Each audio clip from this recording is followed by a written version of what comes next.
जय जय श्री राधे श्याम। भागवत धर्म दर्शन यूट्यूब चैनल में समस्त भगवत प्रेमियों को, विद्यार्थी जनों को एवं संत महापुरुषों को हार्दिक स्वागत करते हैं। हम लोग विष्णु सहस्त्र नाम स्तोत्रम के अंतर्गत अभी तक हम 3 भागों में 60 श्लोक तक अध्ययन कर चुके हैं। अब हम लोग इस चौथे भाग में हम लोग आगे की ओर बढ़ेंगे। यदि चैनल में नए हैं तो सब्सक्राइब करिएगा, वीडियो को शेयर करिएगा और यथाशक्ति यदि आश्रम में आप सहयोग करना चाहें तो आप यथाशक्ति सेवा राशि आप लोग भेज भी सकते हैं। तो विलंब ना करते हुए आइए आज के पाठ की ओर हम लोग बढ़ते हैं। तो हम लोग 61वें श्लोक में देखेंगे। सब लोग स्क्रीन में देखिएगा और मेरे साथ बोलते रहिएगा। तो सबसे पहले 61वां श्लोक इस प्रकार से है। यज्ञः इज्यो महेज्यश्च यज्ञः इज्यो महेज्यश्च यज्ञ इज्यो महेज्यश्च यज्ञ इज्यो महेज्यश्च क्रतुः क्षत्रं सतां गतिः क्रतुः क्षत्रं सतां गतिः यज्ञ इज्यो महेज्यश्च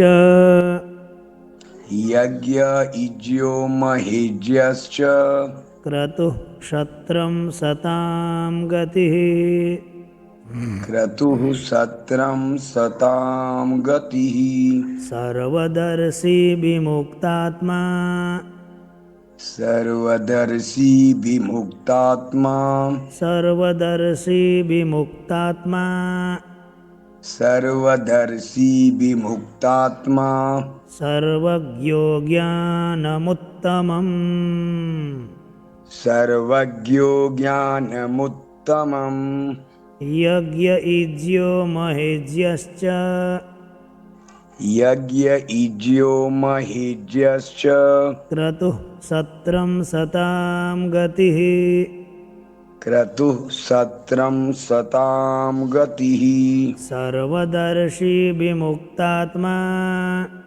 सर्वदर्शी विमुक्तात्मा सर्वज्ञो ज्ञानमुत्तमम् सर्वज्ञो ज्ञानमुत्तमम्। बोलना। यज्ञ इज्यो महेज्यश्च क्रतुः क्षत्रं सतां गतिः सर्वदर्शी विमुक्तात्मा सर्वज्ञो ज्ञानमुत्तमम्। उसके बाद 62वां श्लोक इस प्रकार से है। सुव्रतः सुमुखः सूक्ष्मः सुव्रतः सुमुखः सूक्ष्मः सुव्रतः सुमुखः सूक्ष्म सुव्रतः सुमुखः सूक्ष्मः सुव्रतः सुमुखः सूक्ष्मः सुव्रतः सुमुखः सूक्ष्मः सुघोषः सुखदः सुहृत् सुघोषः सुखदः सुहृत् सुघोषः सुखदः सुहृत् सुघोषः सुखदः सुहृत् सुव्रतः सुमुखः सूक्ष्मः सुघोषः सुखदः सुहृत् सुव्रतः सुमुखः सूक्ष्मः सुघोषः सुखदः सुहृत् मनोहरो जितक्रोधो मनोहरो जितक्रोधो मनोहरो जितक्रोधो मनोहरो जितक्रोधो वीरबाहुर्विदारणः वीरबाहुर्विदारणः वीरबाहुर्विदारणः वीरबाहुर्विदारणः सुव्रतः सुमुखः सूक्ष्मः सुघोषः सुखदः सुहृत् सुव्रतः सुमुखः सूक्ष्मः सुघोषः सुखदः सुहृत् मनोहरो जितक्रोधो मनोहरो जितक्रोधो वीरबाहुर्विदारणः। वीरबाहुर्विदारणः। बोलना एक बार। सुव्रतः सुमुखः सूक्ष्मः सुघोषः सुखदः सुहृत् मनोहरो जितक्रोधो वीरबाहुर्विदारणः। उसके बाद 63वां श्लोक इस प्रकार से है। स्वपनः स्ववसो व्यापी स्वापनः स्ववसो व्यापी नैकात्मा नैककर्मकृत् नैकात्मा नैककर्मकृत् स्वपनः स्ववसो व्यापी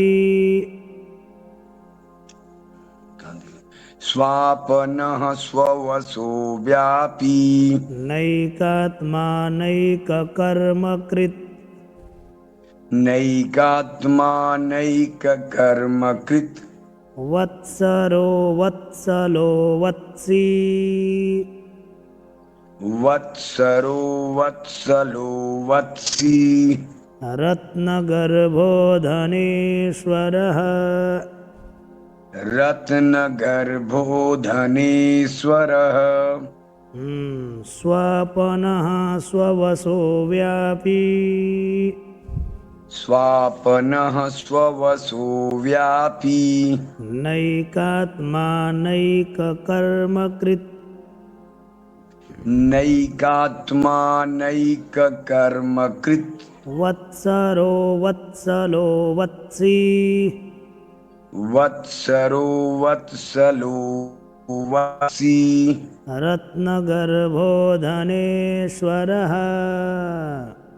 रत्नगर्भो धनेश्वरः। बोलना। स्वापनः स्ववसो व्यापी नैकात्मा नैककर्मकृत् वत्सरो वत्सलो वत्सी रत्नगर्भो धनेश्वरः। उसके बाद 64वां श्लोक देखिएगा। धर्मगुप्त धर्मकृत धर्मी धर्मगुप्त धर्मगुप्त धर्मकृत धर्मी धर्मगुप्त धर्मकृत धर्मी सदसत्क्षरमक्षरम् सदसत्क्षरमक्षरम् सदसत बोलो फिर क्षरमक्षरम् सदसत्क्षरमक्षरम् हाँ सदसत्क्षरमक्षरम् सदसत्क्षरमक्षरम् धर्मगुप्त धर्मकृत धर्मी धर्मकृत धर्मी सदसत्क्षरमक्षरम् सदसत्क्षरमक्षरम् अविज्ञाता सहस्रांसुर अविज्ञाता सहस्रांसुर विधाता कृतलक्षणः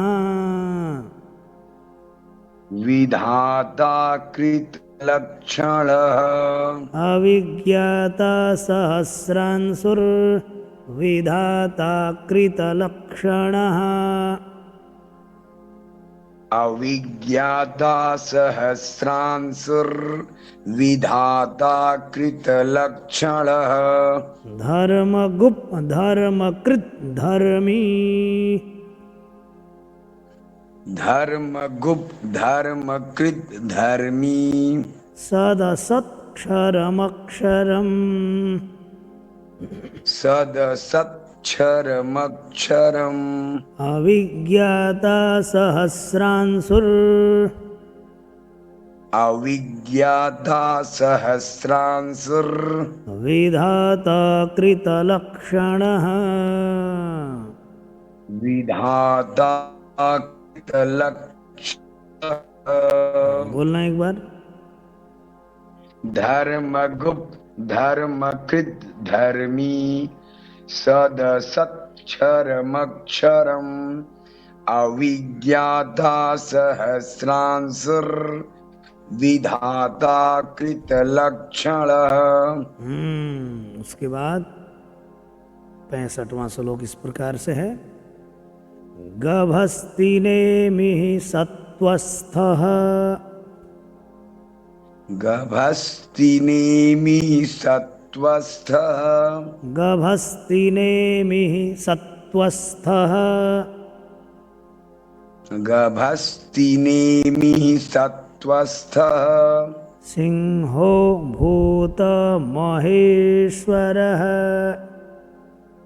सिंहो भूतमहेश्वरः। सिंहो भूतमहेश्वरः। सिंहो भूतमहेश्वरः। गभस्तिनेमिः सत्त्वस्थः।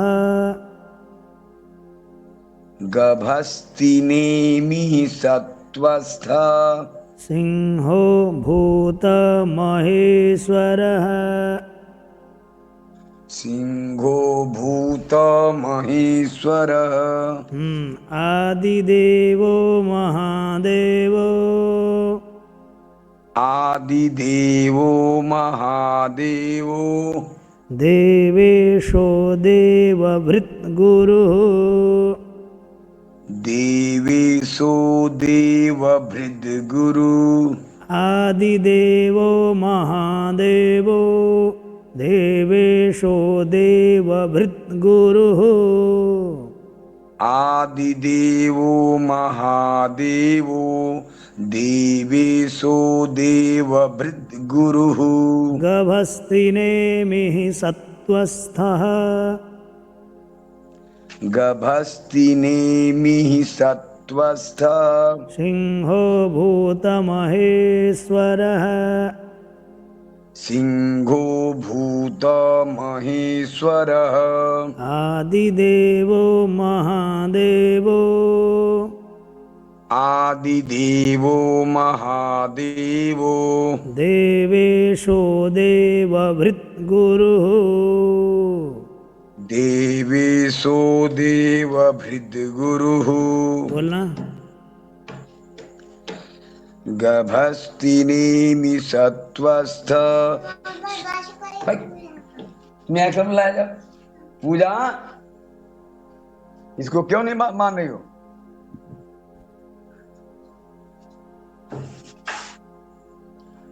गभस्तिनेमिः सत्त्वस्थः। सिंहो भूतमहेश्वरः। आदिदेवो महादेवो देवशो देवभृद्गुरुः। देवेशो देवभृद्गुरुः। देवेशो देवभृद्गुरुः। उसके बाद 66वां श्लोक देखें जी। उत्तरो गोपतिर्गोप्ता। उत्तरो गोपतिर्गोप्ता। उत्तरो गोपतिर्गोप्ता। उत्तरो गोपतिर्गोप्ता। ज्ञानगम्यः पुरातनः। ज्ञानगम्यः पुरातनः। ज्ञानगम्यः पुरातनः। ज्ञानगम्यः पुरातनः। उत्तरो गोपतिर्गोप्ता ज्ञानगम्यः पुरातनः। उत्तरो गोपतिर्गोप्ता ज्ञानगम्यः पुरातनः। शरीरभूतभृद्भोक्ता। शरीरभूतभृद्भोक्ता।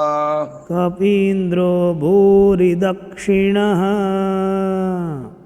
कपीन्द्रो भूरि दक्षिणः शरीरभूतभृद्भोक्ता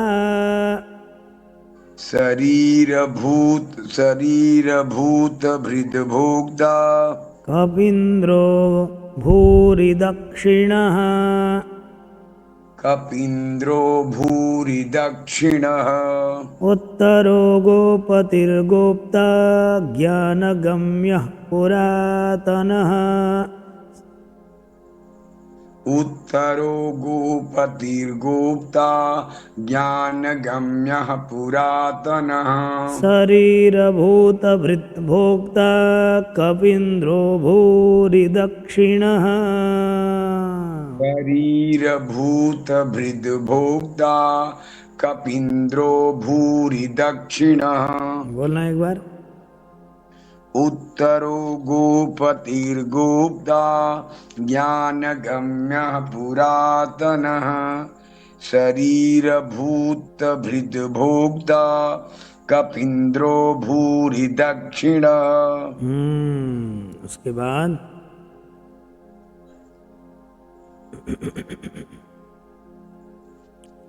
67वां नंबर देखें। सोमपो मृतपः सोमः सोमपो मृतपः सोमः सोमपो मृतपः सोमः सोमपो मृतपः सोमः पुरुजित् पुरुषत्तमः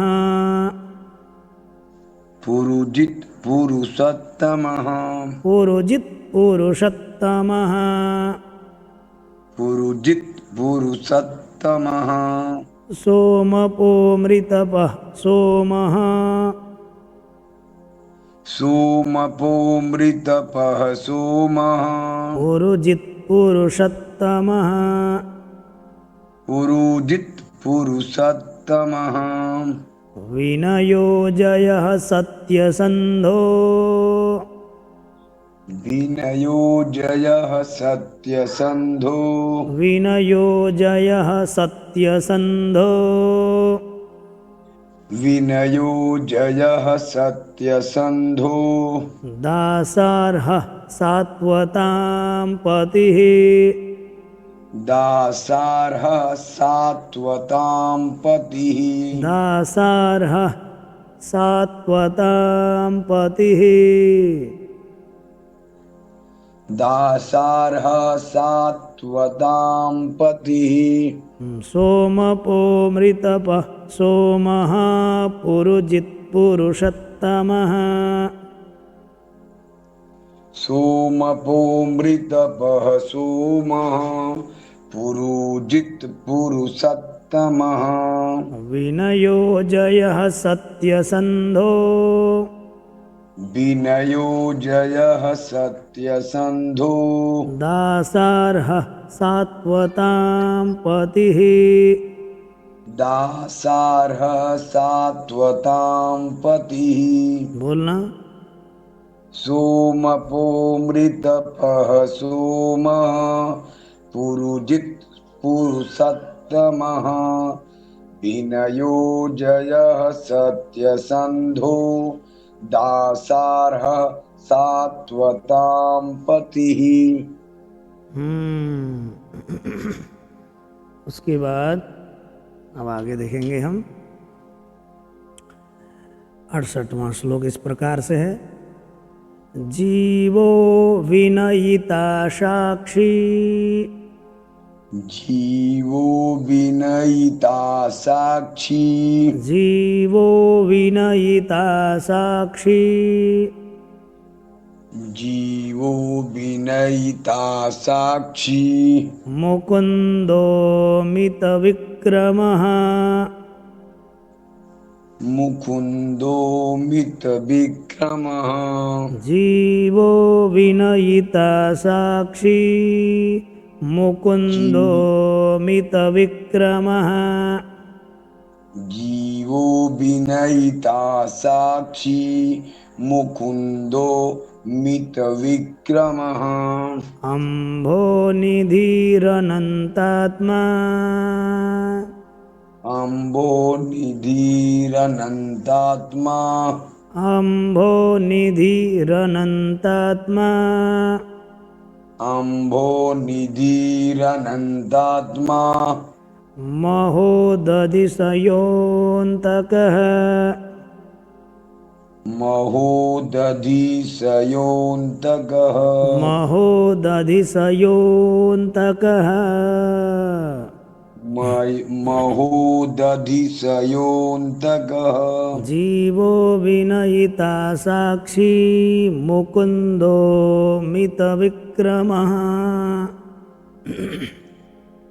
जीवो विनयिता साक्षी मुकुन्दो मितविक्रमः अम्भो निधिरनन्तात्मा महोदधिसयोऽन्तकः अम्भो निधिरनन्तात्मा महोदधिसयोऽन्तकः बोलना। जीवो विनयिता साक्षी मुकुन्दो मितविक्रमः अम्भो निधिरनन्तात्मा महोदधिसयोऽन्तकः। उसके बाद 69वां श्लोक इस प्रकार से है। अजो महारः स्वाभाव्यो अजो महारः स्वाभाव्यो अजो महारः स्वाभाव्यो अजो महारः स्वाभाव्यो जितामित्रः प्रमोदनः जितामित्रः प्रमोदनः जितामित्रः प्रमोदनः जितामित्रः प्रमोदनः आनन्दो नन्दनो नन्दः आनन्दो नन्दनो नन्दः सत्यधर्मा त्रिविक्रमः सत्यधर्मा त्रिविक्रमः सत्यधर्मा त्रिविक्रमः सत्यधर्मा त्रिविक्रमः अजो महारः स्वाभाव्यो जितामित्रः प्रमोदनः अजो महारः स्वाभाव्यो जितामित्र प्रमोदनः आनन्दो नन्दनो नन्दः आनन्दो नन्दनो नन्दः सत्यधर्मा त्रिविक्रमः सत्यधर्मा त्रिविक्रमः। बोलना एक बार। अजो महारः स्वाभाव्यो जितामित्रः प्रमोदनः आनन्दो नन्दनो नन्दः सत्यधर्मा त्रिविक्रमः। उसके बाद 70वां श्लोक इस प्रकार से है। महर्षिः कपिलाचार्यः महर्षिः कपिलाचार्यः महर्षिः कपिलाचार्यः महर्षिः कपिलाचार्यः कृतज्ञो मेदिनीपतिः कृतज्ञो मेदिनीपतिः कृतज्ञो मेदिनीपतिः कृतज्ञो मेदिनीपतिः त्रिपदस्त्रिदशाध्यक्षो त्रिपदस्त्रिदशाध्यक्षो त्रिपदस्त्रिदशाध्यक्षो त्रिपदस्त्रिदशाध्यक्षो महाशृङ्गः कृतान्तकृत् महाशृङ्गः कृतान्तकृत् महर्षिः कपिलाचार्यः चार्यः कृतज्ञो मेदिनीपतिः। महर्षिः कपिलाचार्यः कृतज्ञो मेदिनीपतिः। त्रिपदस्त्रिदशाध्यक्षो महाशृङ्गः कृतान्तकृत्। त्रिपदस्त्रिदशाध्यक्षो महाशृङ्गः कृतान्तकृत्। बोलना। महर्षिः कपिलाचार्यः कृतज्ञो मेदिनीपतिः। त्रिपदस्त्रिदशाध्यक्षो महाशृङ्गः कृतान्तकृत्। उसके बाद देखिएगा 71वां श्लोक इस प्रकार से है। महावराहो गोविंदः महावराहो गोविन्दः सुषेणः कनकांगदी। सुषेणः कनकांगदी। महावराहो गोविंदः सुषेणः कनकांगदी। महावराहो गोविन्दः सुषेणः कनकांगदी। गुह्यो गभीरो गहनो गुह्यो गभीरो गहनो। गुह्यो गभीरो गहनो गुह्यो गभीरो गहनो। गुप्त चले गए ना। गुप्तश्चक्र गदाधरः गुप्तश्चक्र गदाधरः। गुप्तश्चक्र गदाधरः गुप्तश्चक्र गदाधरः।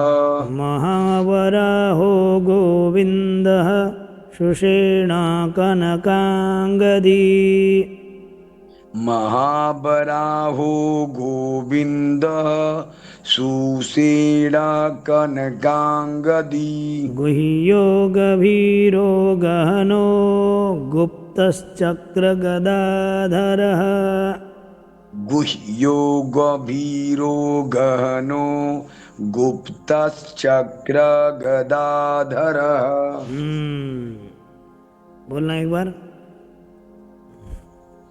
महावराहो गोविन्दः सुषेणः कनकांगदी। गुह्यो गभीरो गहनो गुप्तश्चक्र गदाधरः। उसके बाद 72वां श्लोक इस प्रकार से देखिएगा। वेधा वेधा स्वांगोजितः कृष्णो। वेदा स्वांगोजितः कृष्णो। ऐसे भी बोल सकते हो। वेदा स्वांगोजितः कृष्णो। वेदा स्वांगोजितः कृष्णो। वेदा स्वांगोजितः कृष्णो। वेदा स्वांगोजितः कृष्णो। दृढ़ संकर्षणोच्युतः। दृढ़ संकर्षणोच्युतः। दृढ़ संकर्षणोच्युतः। दृढ़ संकर्षणोच्युतः। वरुणो वारुणो वृक्षः। वरुणो वारुणो वृक्षः। पुष्कराक्षो महामनः। पुष्कराक्षो महामनः।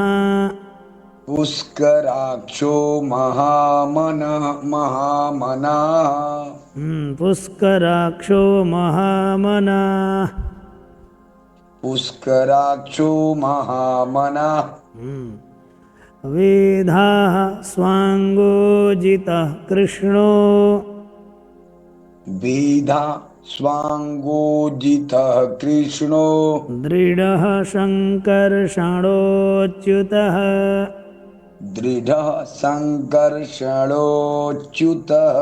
वरुणो वारुणो वृक्षः वरुणो वारुणो वृक्षः पुष्कराक्षो महामनाः। पुष्कराक्षो महामनाः बोलना। वेधास्वाङ्गोजितः कृष्णो दृढः सङ्कर्षणोच्युतः वरुणो वारुणो वृक्षः पुष्कराक्षो महामनाः। इसके बाद अब चलेंगे 73वां श्लोक। भगवान भगहानंदी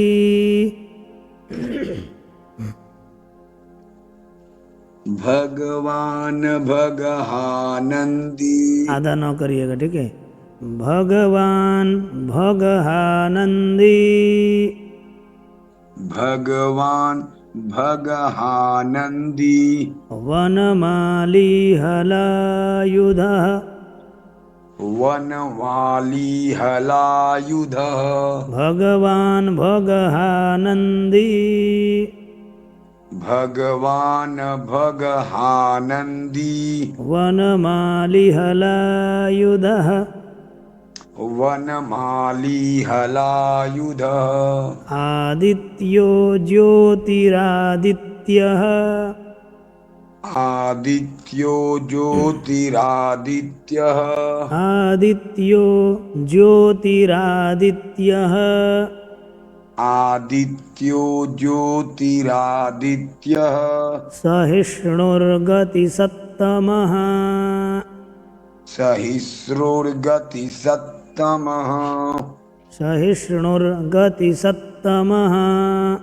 सहिष्णुर्गतिसत्तमः भगवान् भगहानन्दी वनमालिहलायुधः भगवान भगहानंदी वनमाली हलायुधः आदित्यो ज्योतिरादित्यः सहिष्णुर्गतिसत्तमः आदित्यो ज्योतिरादित्यः सहिष्णुर्गतिसत्तमः। बोलना। भगवान भगहानंदी वनमाली हलायुधः आदित्यो ज्योतिरादित्यः सहिष्णुर्गतिसत्तमः। उसके बाद 74वां श्लोक इस प्रकार से है। सुधन्वा खंड परसुर सुधन्वा खंड परसुर सुधन्वा खंड परसुर सुधन्वा खंड परसुर दारुणो द्रविणा प्रदः दारुणो द्रविणा प्रदः सुधन्वा खंड परसुर सुधन्वा खंड परसुर दारुणो द्रविणा प्रदः दारुणो द्रविणा प्रदः दिविस्पृक् सर्वदृग्व्यासो दिविस्पृक् सर्वदृग्व्यासो दिविस्पृक् सर्वदृग्व्यासो दिविस्पृक् सर्वदिग्व्यासो वाचस्पतिरयो निजः वाचस्पतिरयो निजः दिविस्पृक् सर्वदृग्व्यासो दिविस्पृक् सर्वदृग्व्यासो वाचस्पतिरयो निजः वाचस्पतिरयो निजः सुधन्वा खंड परसुर्दारुणो द्रविणा प्रदः सुधन्वा खंड परसुर दारुणो द्रविड़ प्रदः दिविस्पृक् सर्वदृग्व्यासो वाचस्पतिरयो निजः। दिविस्पृक् सर्वदृग्व्यासो वाचस्पति रयो निजः। बोलना। सुधन्वा खंड परसुर दारुणो द्रविड़ प्रदः दिविस्पृक् सर्वदृग्व्यासो वाचस्पति रयो निजः। उसके बाद 75वां श्लोक देखिएगा। त्रिशाम त्रिशामा सामगः साम त्रिसामा सामगः साम त्रिसामा सामगः साम त्रिसामा सामगः साम निर्वाणं भेषजं भिषक् निर्वाणं भेषजं भिषक् निर्वाणं भेषजं भिषक् निर्वाणं भेषजं भिषक् संन्यासकृच्छमः शान्तो संन्यासकृच्छमः शान्तो संन्यासकृच्छमः शान्तो संन्यासकृच्छमः शान्तो निष्ठा शान्तिः परायणम् निष्ठा शान्ति परायणम् त्रिसामा सामगः साम त्रिसामा सामगः साम निर्वाणं भेषजं भिषक् निर्वाणं भेषजं भिषक् संन्यासकृच्छमः शान्तो संन्यासकृच्छमः संन्यासकृच्छमः शान्तो निष्ठा शान्तिः परायणम् निष्ठा शान्ति परायणम्। बोलना। त्रिसामा सामगः साम निर्वाणं भेषजं भिषक् संन्यासकृच्छमः शान्तो निष्ठा शान्ति परायणम्। उसके बाद 76वां श्लोक इस प्रकार से है। शुभांगः शान्तिदः स्रष्टा शुभांगः शान्तिदः स्रष्टा शुभांगः शान्तिदः स्रष्टा शुभांगः शान्तिदः स्रष्टा कुमुदः कुवलेशयः कुमुदः कुवलेशयः शुभांगः शान्तिदः स्रष्टा शुभांगः शान्तिदः स्रष्टा कुमुदः कुवलेशयः कुमुदः कुवलेशयः गोहितो गोपतिर्गोप्ता गोहितो गोपतिर्गोप्ता गोहितो गोपतिर्गोप्ता गोहितो गोपतिर्गोप्ता वृषभाक्षो वृषप्रियः वृषभाक्षो वृषप्रियः वृषभाक्षो वृषप्रियः वृषभाक्षो वृषप्रियः शुभांगः शान्तिदः स्रष्टा कुमुदः कुवलेशयः शुभांगः शान्तिदः स्रष्टा कुमुदः कुवलेशयः गोहितो गोपतिर्गोप्ता वृषभाक्षो वृषप्रियः। गोहितो गोपतिर्गोप्ता वृषभाक्षो वृषप्रियः पूरा बोलना। शुभांग शांतिदः स्रष्टा कुमुदः कुवलेशयः गोहितो गोपतिर्गोप्ता वृषभाक्षो वृषप्रियः। इसके बाद 77वां श्लोक इस प्रकार से है। अनिवर्ति निवृत्तात्मा अनिवर्ति निवृत्तात्मा अनिवर्ति निवृत्तात्मा अनिवर्ति निवृत्तात्मा संक्षेप्ताक्षेमकृच्छिवः संक्षिप्ताक्षेमकृच्छिवः संक्षेप्ताक्षेमकृच्छिवः संक्षिप्ताक्षेमकृच्छिवः श्रीवत्सवक्षा श्रीवासः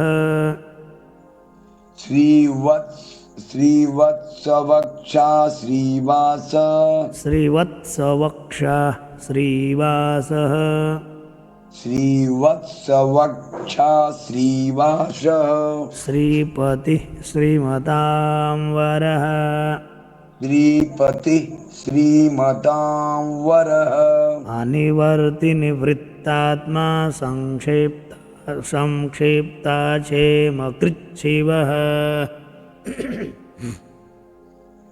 अनिवर्ति निवृत्तात्मा संक्षिप्ताक्षेमकृच्छिवः श्रीवत्सवक्षा श्रीवासः श्रीपतिः श्रीमतां वरः श्रीवत्सवक्षा श्रीवास श्रीपति श्रीमतां वरः। बोलना एक बार। अनिवर्ति निवृत्तात्मा संक्षिप्ताक्षेमकृच्छिवः श्रीवत्सवक्षा श्रीवास श्रीपति श्रीमतां वरः। इसके बाद 78वां श्लोक।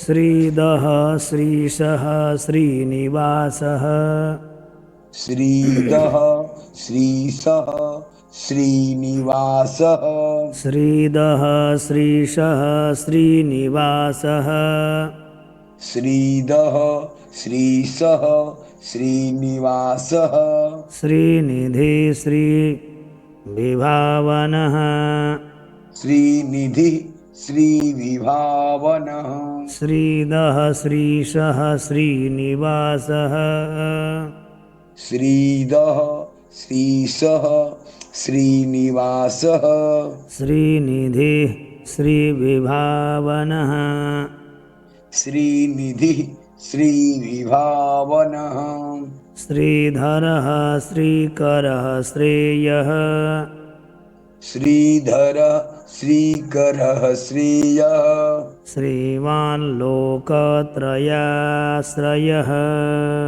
श्रीमान् लोकत्रयाश्रयः श्रीदः श्रीशः श्रीनिवासः श्रीनिधिः श्रीविभावनः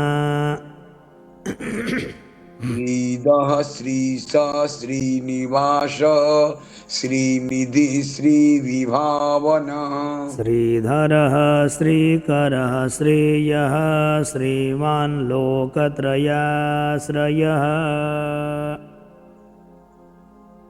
श्रीदः श्रीशः श्रीनिवासः श्रीनिधि श्रीविभावनः श्रीधरः श्रीकरः श्रेयः श्रीमान् लोकत्रयाश्रयः।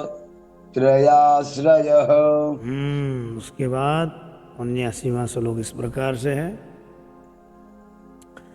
स्वक्षः स्वंगः सतानंदो स्वच्छ स्वंगः सतानंदो स्वक्षः स्वंगः सतानंदो स्वच्छ स्वङ्गः सतानन्दो नन्दिर्ज्योतिगणेश्वरः नन्दिर्ज्योतिर्गणेश्वरः नन्दिर्ज्योतिर्गणेश्वरः नन्दिर्ज्योतिर्गणेश्वरः स्वक्षः स्वङ्गः सदानन्दो स्वच्छ स्वङ्गः सतानन्दो नन्दिर्ज्योतिर्गणेश्वरः नन्दिर्ज्योतिर्गणेश्वरः विजितात्मा विधेयात्मा विदितात्मा विधेयात्मा विजितात्मा विधेयात्मा विदितात्मा विधेयात्मा सत्कीर्तिश्चिन्न संशयः तत्कीर्तिश्छिन्न संशयः सत्कीर्तिश्चिन्न संशयः छिन्न सत्कीर्तिश्छिन्न संशय स्वक्षः स्वङ्गः सतानन्दो नन्दिर्ज्योतिर्गणेश्वरः स्वच्छ स्वङ्गः सदानन्दो नन्दिर्ज्योतिर्गणेश्वरः विजितात्मा विधेयात्मा सत्कीर्तिश्चिन्न संशयः विदितात्मा विधेयात्मा सत्कीर्तिश्छिन्न संशयः। हाँ, उसके बाद श्रीवां श्लोक इस प्रकार से है। उदीर्णः सर्वतश्चक्षु उदीर्णः स्वतत उदीर्णः स्वतत स्वतस् उदीर्णः स्वतश्चक्षुर् उदीर्णः सर्वतश्चक्षु उदीर्णः सर्वतश्चक्षु रनीशः शाश्वतस्थिरः रनीशः शाश्वतस्थिरः। ये विसर्ग हो जाएगा चक्षुः, फिर अनीशा हो जाएगा ना। तो उदीर्णः सर्वतश्चक्षु रनीशः शाश्वतस्थिरः। उदीर्णः सर्वतश्चक्षु रनीशः शाश्वतस्थिरः।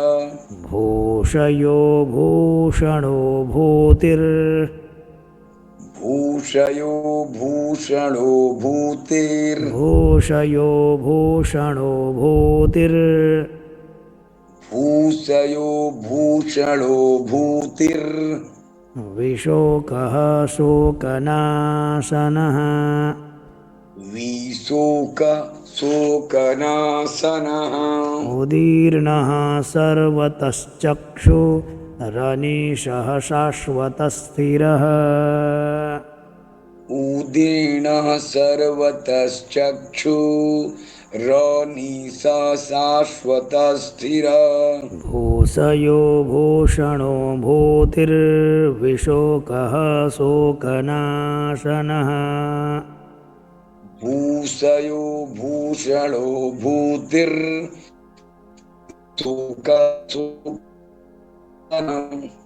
उदीर्णः सर्वतश्चक्षु रनीशः शाश्वतस्थिरः। भूषयो भूषणो भूतिर्विशोकः शोकनाशनः।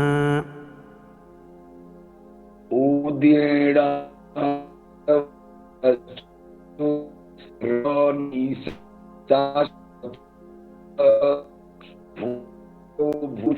भूतिर्विशोकः शोकनाशनः। उदीर्णः सर्वतश्चक्षु रनीशः शाश्वतस्थिरः। भूषयो भूषणो भूतिर्विशोकः शोकनाशनः। ठीक है। उदीर्णः सर्वतश्चक्षु रनीशः शाश्वतस्थिरः। भूषयो भूषणो भूतिर्विशोकाशोकनाशनः। तो इस प्रकार से हम लोगों ने 80 श्लोक विष्णु सहस्त्र नाम स्तोत्रम के सीख चुके हैं 4 भागों में। आगे हम लोगों की भेंट 5वें भाग में होगी। तब तक मुझे यहाँ से विदा दीजिएगा। आप लोगों का जीवन मंगलमय रहे। जय जय श्री राधे श्याम।